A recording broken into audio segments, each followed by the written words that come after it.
저는 지난주 우리 초대교회 창립 39주년 예배를 드리면서 참 기쁨이 넘치고 또 감사가 넘치는 시간이었습니다.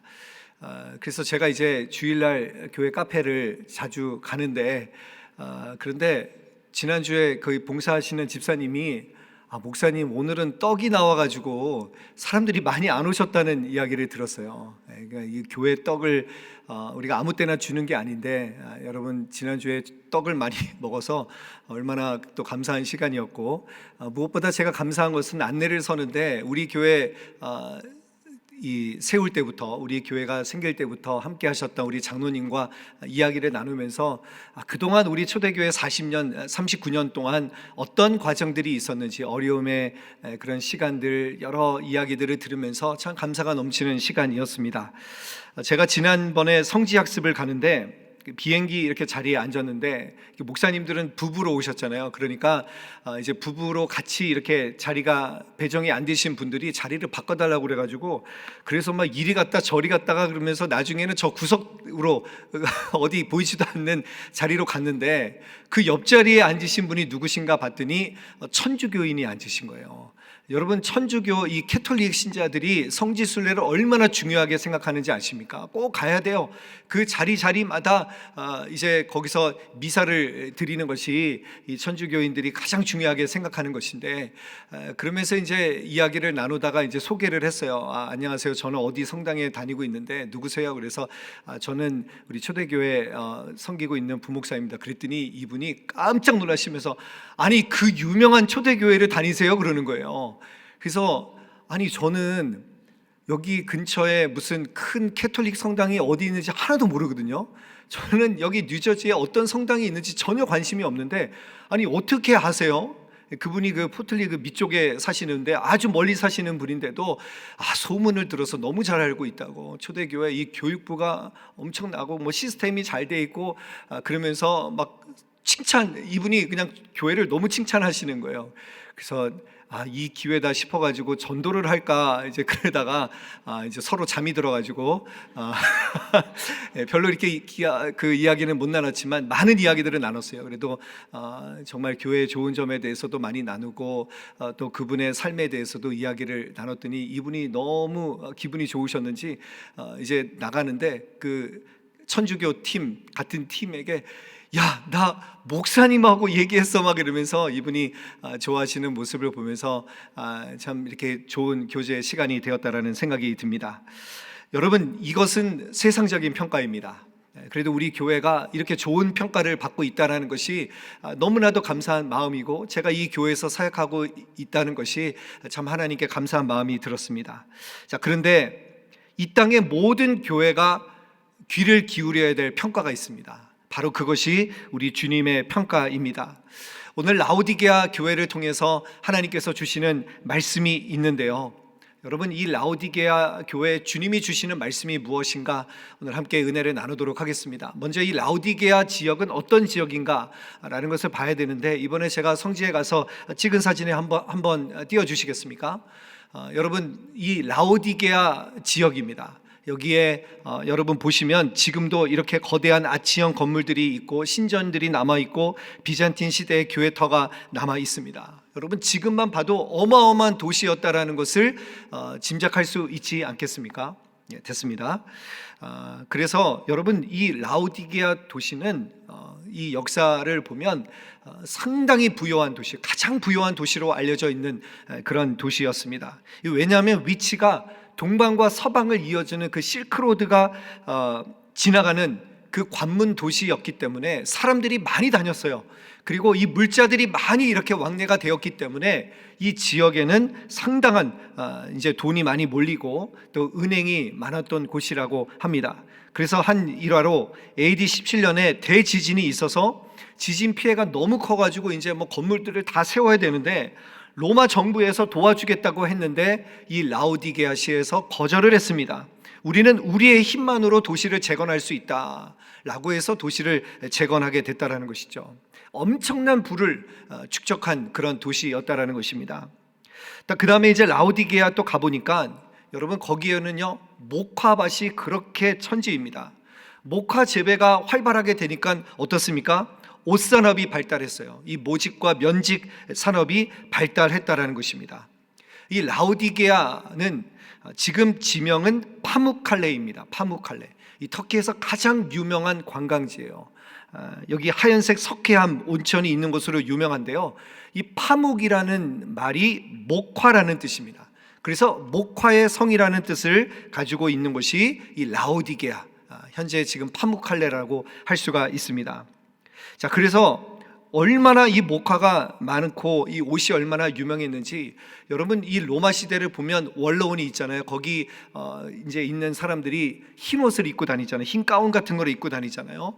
그 로마의 가운을 다 라오디게아에서 주문했다라고 할 만큼 이 라오디게아의 옷 산업이 정말로 발달했다라는 것입니다. 세 번째는 라오디게아는 의학이 발달했던 곳이에요. 그래서 이 지역에 눈병과 귀병이 많았는데 막대한 자금력을 동원해서 이 안약과 귀를 치료하는 데 약을 개발했고 의과대학까지 설립이 되었을 정도로 의학이 상당히 발달했던 곳이라는 거예요. 자, 그러면 정리를 해보면 돈이 많았던 곳이에요. 경제적으로 풍요로웠고, 두 번째는 옷산업이 발달했고, 세 번째는 의료적으로 아주 여러분 이 풍요로운 도시에 살고 있었던 사람들이 바로 이 라오디게아 사람들이라는 거예요. 여러분 이런 곳에 산다고 생각해 보세요. 이런 곳에 있는 교회가 바로 라오디게아 교회였다. 여러분 한번 그것을 생각해 보십시오. 뭐가 문제가 있겠습니까? 여러분 다 있는데 뭐가 문제가 있을까요? 그래서 이들은 자신들을 뭐라고 평가하느냐? 우리 17절 말씀 한번 같이 읽어볼까요? 17절. 자, 시작. 내가 말하기를 나는 부자라 부요하여 부족한 것이 없다 하나 내 곤고한 것과 가련한 것과 눈먼 것과 벌거벗은 것을 알지 못하는도다. 자, 여러분 이 라오디게아 사람들이 뭐라고 말합니까? 나는 부자라 부요하여 부족한 것이 없다. 이렇게 말하고 다녔다라는 거예요.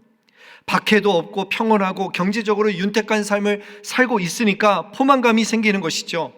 여러분 오늘날에도 우리도 이런 고백을 할 수 있고 우리도 이런 실수 가운데 빠질 수 있다는 것을, 이런 착각 가운데 빠질 수 있다는 것을 우리는 경계해야 됩니다.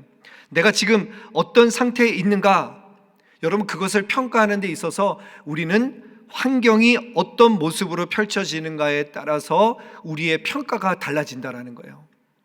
여러분 그래서 내가 만나는 이 삶 속에서 고난과 역경이 있으면, 환경이 어려우면 나의 부족한 모습을 성찰하고 엎드리게 되지만, 그러나 편안하다, 모든 상황이 원하는 대로 흘러간다라고 하면 우리의 영적인 상태를 객관적으로 판단하기란 쉽지 않습니다.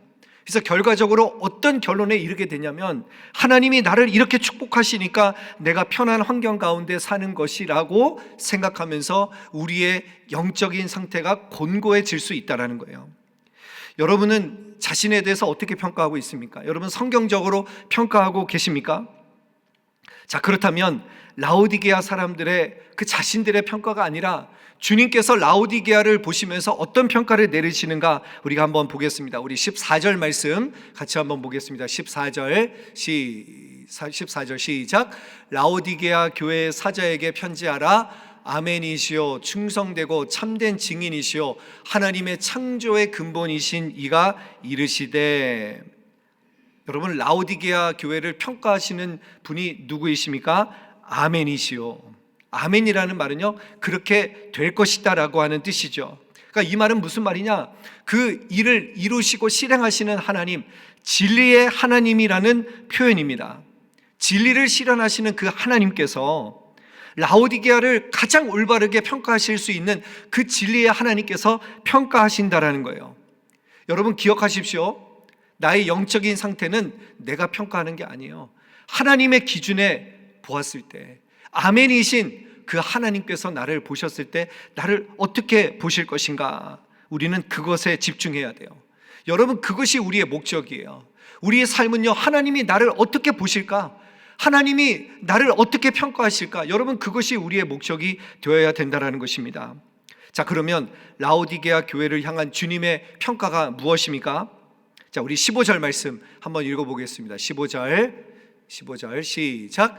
내가 내 행위를 아노니 내가 차지도 아니하고 뜨겁지도 아니하도다. 내가 차든지 뜨겁든지 하기를 원하노라. 여러분, 한마디로 뭐예요?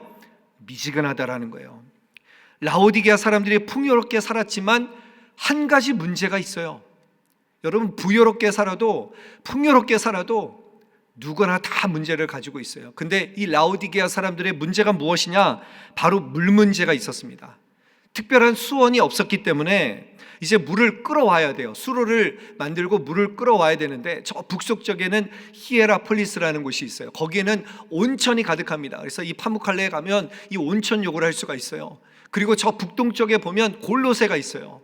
골로새에는 그 뒤편에 만년설이 있어요. 그래서 거기서 이제 그 만년설이 이제 녹으면서 조금씩 녹으면서 찬물이 내려오게 되는데, 여러분 보세요. 이 왼쪽에서는, 북서쪽에서는 온천수가 뜨거운 물이 흘러내리고, 그리고 저 북동쪽에서는 그 차가운 물이 흐르면서 한 10km 정도를 이렇게 흐르면서 만나게 될 거 아니겠습니까? 그리고 그 뜨거운 물이 그 수로를 지나가면서 결국에는 식을 수밖에 없는 거예요. 그래서 이 라오디게아 사람들이 그 물을 마실 때에는 아주 미지근한 물, 거기는 석회질이 너무 많아가지고 그 물을 마시는 순간 먹기에 정말 어려울 정도로 그런 역겨운 맛이 났다라고 그런 기록이 있습니다. 자, 그래서 예수님께서 그 지역적인 특징을 가지고 이 라오디게아 사람들을 평가하시는 거예요. 너희들 모든 것이 다 편안하다, 모든 것이 다 부유하다라고 했지만 그러나 문제가 있지 않느냐? 물에 대한 문제가 있지 않느냐? 마찬가지다. 너희들이 신앙적으로도 지금 부유하니까 신앙적으로도 너희들이 부유로운 것처럼 보이지만, 풍요로운 것처럼 보이지만 너희들의 영혼도 마찬가지로 곤고하다라는 것, 너희들의 영혼의 상태도 미지근하다라는 것을 예수님께서 지금 지적하고 계신다라는 것입니다. 자, 그래서 여러분, 예수님께서 16절에 뭐라고 말씀하십니까? 우리 16절 말씀 같이 한번 읽어보겠습니다. 시작. 내가 이같이 미지근하여 뜨겁지도 아니하고 차지도 아니하니 내 입에서 너를 토하여 버리리라. 얼마나 무서운 말씀입니까? 여러분, 라오디게아라는 영어 단어는, 라오디게아 사람이라는 뜻을 가지고 있는 이 영어 단어는 레이아더시언이라는 말입니다. 이 말은 무슨 말인가? 라오디게아 사람들이라고 하는 뜻도 가지고 있지만 이 말은 관용적인 표현으로 열정이 없는 사람들, 미온적인 사람들, 뜨뜻 미지근한 사람들을 가리켜서 이 레이아더시언이라고 말합니다. 자, 무슨 말입니까? 여러분, 이 라오디게아 사람들은 세상의 온도에 맞춰져 있는 사람이에요. 그냥 신앙도 그냥 그럭저럭, 그냥 세상 사람들이 그냥 볼 때 불편함이 없도록 그냥 그렇게 그냥 교회 가면 그만, 뭐 안 가도 그만, 이렇게 살아갔던 사람들이 바로 이 라오디게아 사람들이었다라는 것입니다. 차지도 덥지도 않다. 여러분, 우리가 이것을 보면 어떤 문제가 있겠습니까? 찬물은 찬물로서의 기능이 있고 더운 물은 더운 물로서의 기능이 있어요. 그런데 진짜 심각한 것은 미지근한 거예요. 미지근한 거. 여러분, 미지근하다라는 것은요, 예수님께서 토하겠다고 말씀하십니다. 역겹다라고 예수님께서 말씀하셨어요. 이 말은 무슨 말입니까? 여러분, 나를 평가할 때 내가 어떤 사람인가? 내가 지금 찬 사람인가? 아니면 내가 더운 사람인가? 내가 평가하는 영적인 온도가 아니라 이 말씀에 비추어서 예수님께서 나를 보실 때 과연 나를 어떻게 평가할 것인가?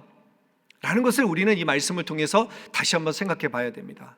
우리말 중에서 적당히 해라라는 말이 있습니다. 제가 학창 시절에 선생님이 이제 그 공부를 하고 이제 나가는데, 야, 적당히 청소하고 가. 딱 그래서 진짜 적당히 청소를 했습니다. 대충 그냥 휴지만 좀 줍고 그리고 이제 갔어요. 근데 그 다음 날 선생님이 오시더니 어제 청소한 학생 손 들어봐 그래가지고 손을 들었는데 혼을 내시는 거예요. 그래서 제가 또 이게, 그래서 선생님, 어저께 분명히 적당히 해라라고 하셨는데, 아니 지금 와서 이렇게 뭐 이거 뭐 이렇게 걸레질도 안 했다고 이러시면 어떻게 합니까? 라고 했더니 선생님이, 자, 집중해봐 그러면서 이 적당히가 무슨 말인지를 알려주셨어요. 적당, 여러분, 적당히 무슨 뜻인지 아세요? 꼭 맞게, 적당, 꼭 맞게 잘 하라는 거예요. 그러니까 사리에 맞게, 꼭 맞게, 알맞게 하라는 거예요. 근데 이것을 우리는 어떻게 받아들이고 있어요? 적당이라는 말은, 야, 적당히 해, 그냥 대충 해, 잔꾀를 부려도 돼, 라고 생각하지만 사실 이 적당이라는 말은요, 좋은 말이에요. 소금을 적당히 넣어야 된다. 운동도 적당히 해야 된다. 아주 긍정적인 의미가 있는데 우리는 이 말을 잘못 사용하고 있다는 것이죠. 여러분 신앙생활도 마찬가지예요. 이런 말들 많이 하십니다. 막 누가 열심히 갑자기 하시잖아요. 그러면 야, 적당히 좀 해. 너 적당히 교회 가. 너 그렇게 하면 안 돼. 막 이러면서 옆에서 막 그러시는 분들이 있어요. 여러분 이게 신앙으로 오면 아주 부정적인 말이 되는 거예요. 자, 그러면 이렇게 질문할 수 있어요. 아니 목사님, 차가운 것보다는 미지근한 게 낫지 않습니까? 라고 이렇게 여러분 이야기하실 수 있잖아요. 그런데 아닙니다. 하나님 일에 관심이 없는 찬 사람이 미지근한 사람보다 나중에 회심해서 주님께 헌신할 가능성이 너무 많다는 거예요. 이 찬 사람들이 나중에 그 차가운 열정을 가지고 주님 일에 헌신하는 뜨거운 열정으로 변하는 경우들을 저는 너무나 많이 봤습니다. 여러분, 그래서 우리가 경계해야 될 것이 무엇입니까? 미지근한 것, 적당히 하는 것. 여러분, 이것을 우리는 경계해야 돼요. 여러분, 신앙생활에는 중간지대가 없어요. 우리가 이 성경을 읽어보면 예수 믿는 사람들을 미쳤다라고 말을 합니다. 여러분, 왜 그렇습니까? 길이요 진리요 생명 되신 예수님을 만났는데 어떻게 안 미칠 수가 있어요?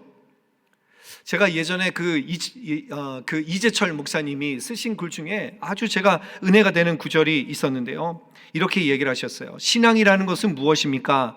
신앙은 하나님을 위해서 하나님 때문에 미치는 것입니다. 이렇게 신앙을 정의하셨어요. 신앙은 미치는 것이다. 자, 그러면서 이제 세 가지를 말씀하셨는데, 하나님에게 미치지 않고 어떻게 하나님의 말씀을 믿을 수 있겠습니까?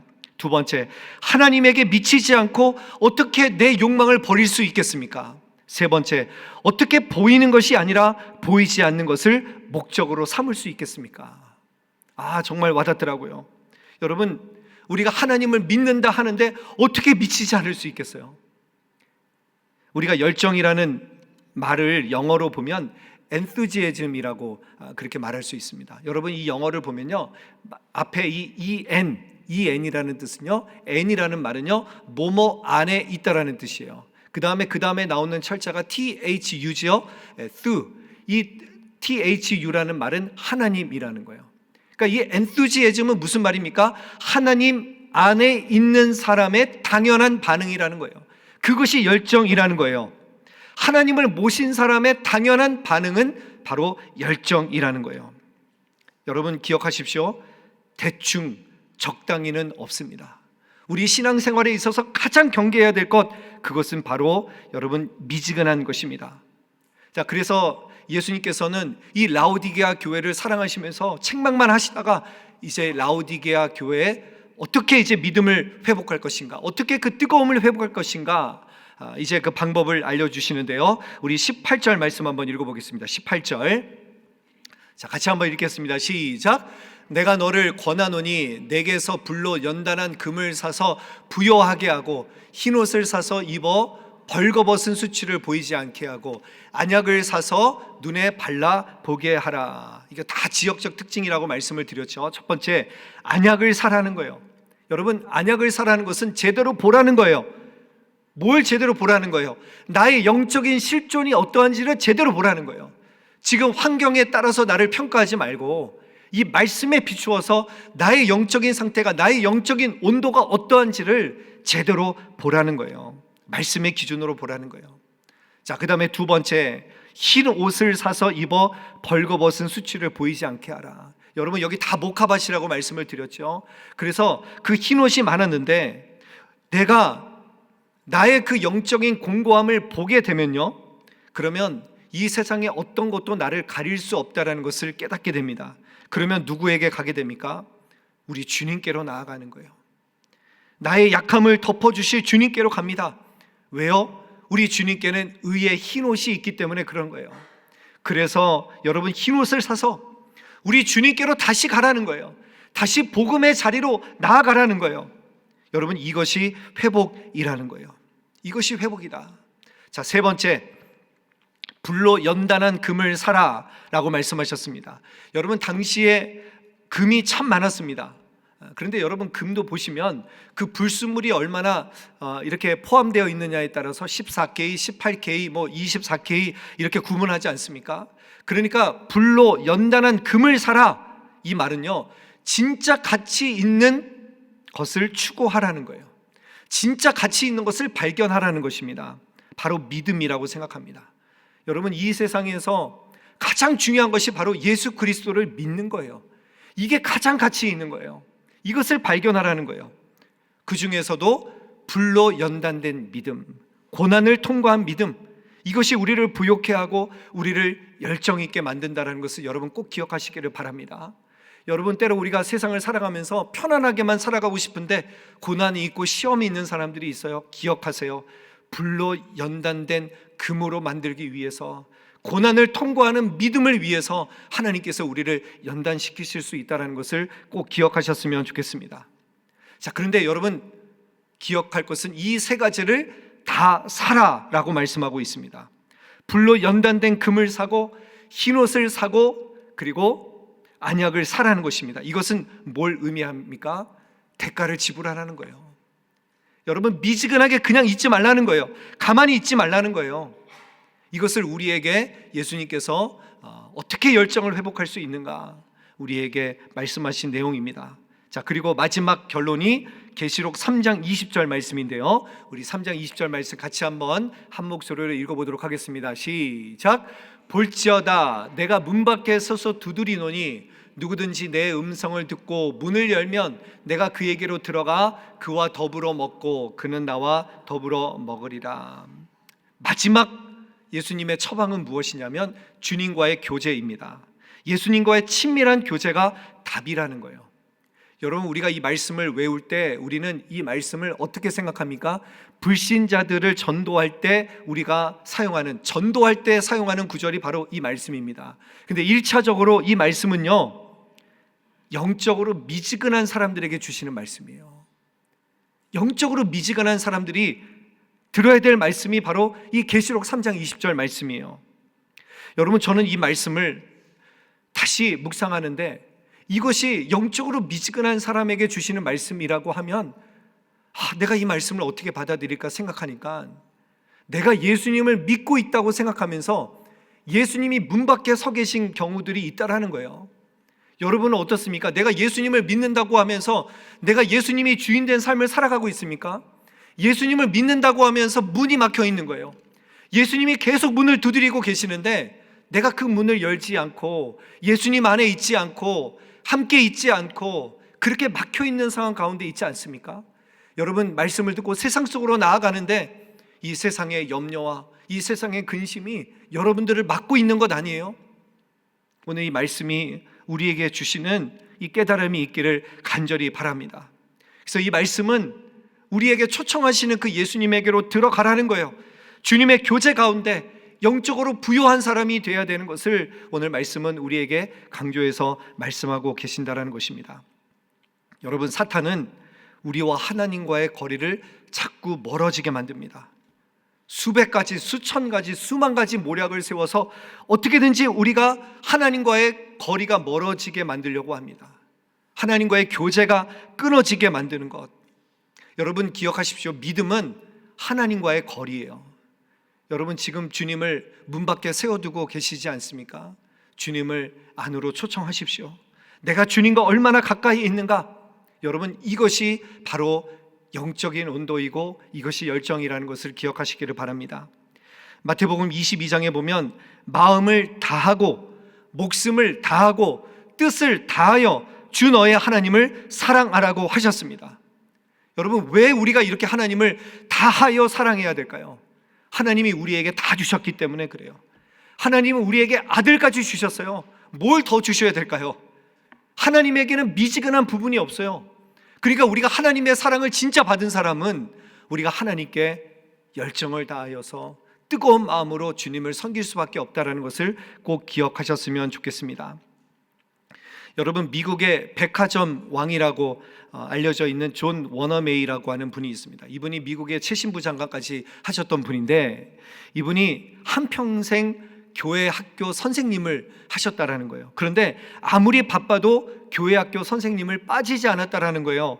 멀리 출장을 갔다 와도 막 어떻게 해서라도 이분이 오셨다라는 거예요.